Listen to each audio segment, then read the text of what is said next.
Operation കഴിഞ്ഞു. അതിന്റെ ഇടയിൽ ഇങ്ങോട്ട് വരാനോ ഒന്ന് വിളിക്കാനോ ഒന്നും പറ്റിയില്ല ഞങ്ങൾക്ക്. സാരമില്ല, വന്നിട്ടിപ്പോ അത്യാവശ്യമൊന്നുമില്ലല്ലോ. അത്യാവശ്യമുണ്ട്.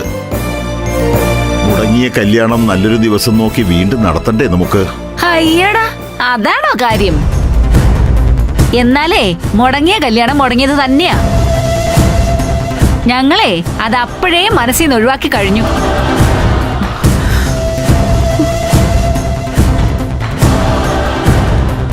ഹരീന്ദ്രന് വേറെ പെൺകുട്ടിയെ കണ്ടു എന്ന് പറഞ്ഞിട്ട് മനസ്സിലായില്ലേ നിങ്ങൾക്ക്? അന്ന് മണ്ഡപത്തിൽ വെച്ച് നമ്മൾ പറഞ്ഞത് മറ്റൊരു ദിവസം കല്യാണം നടത്താന്നല്ലേ? ചേടാ, അതുകൊള്ളാം.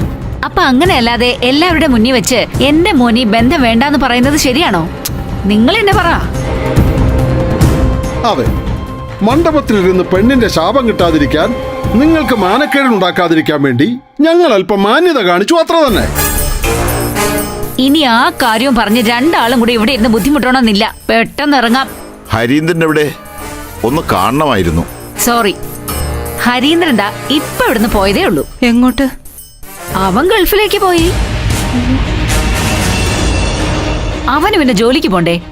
നിങ്ങളുടെ മകൾക്ക് വേണ്ടിയാണ് അവൻ ലീവ് നീട്ടി വാങ്ങി ഇവിടെ നിന്നത്. ലീവ് വെറുതെയായി എന്നല്ലാതെ എന്തെങ്കിലും കാര്യം നടന്നോ? ഇല്ല, ഇന്നവൻ മടങ്ങിപ്പോയി, അത്ര തന്നെ.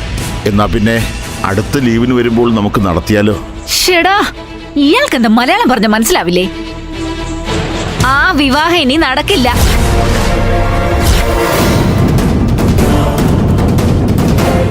ഈ വീടിന് കൊള്ളാത്ത പെൺകുട്ടിയാ വിമല.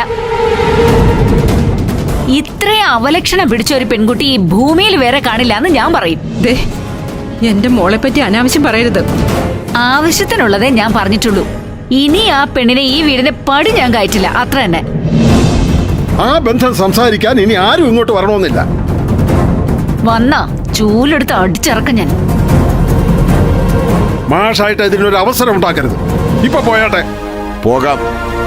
പക്ഷെ രണ്ടാളും ഒന്നോർത്തോ, വാക്കുമാറി ചതിക്കുന്ന നിങ്ങളുടെ ക്രൂരത കണ്ടും കേട്ടും മുകളിലൊരാളുണ്ട്. അതേതെങ്കിലും മജിസ്ട്രേറ്റ് കോർട്ടിലെ വിധി പോലെ ആയിരിക്കില്ല. ദുഃഖിക്കേണ്ടി വരുമ്പോഴേ നിങ്ങൾ പഠിക്കൂ. സുമംഗലേ, ഇറങ്ങിക്കോ. ഇനി നമ്മളിവിടെ നിൽക്കാൻ പാടില്ല. സരോജിനി, ദൈവം ഞങ്ങളുടെ മോടെ പ്രാർത്ഥന കേട്ടെന്ന് എനിക്ക് തോന്നുന്നത്. ഈ കല്യാണം നടന്നിരുന്നെങ്കിൽ എന്റെ മോള് നിന്നെപ്പോലെ ഒരുത്തിയുടെ കൂടെ ഈ വീട്ടിൽ കഴിയേണ്ടി വരുമായിരുന്നു. നാളെ ഒരു കാലത്ത് ആത്മഹത്യ ചെയ്യാൻ. അതിലും ഭേദമാ കല്യാണം കഴിയാതെ അവൾ ഞങ്ങളുടെ കൂടെ കഴിയുന്നത്. അപ്പൊ പോട്ടെ സരോജിനി, ഇനി അപമാനിക്കപ്പെടാൻ ഞങ്ങൾ ഈ വീട്ടിലേക്ക് വരില്ല. വാച്ച.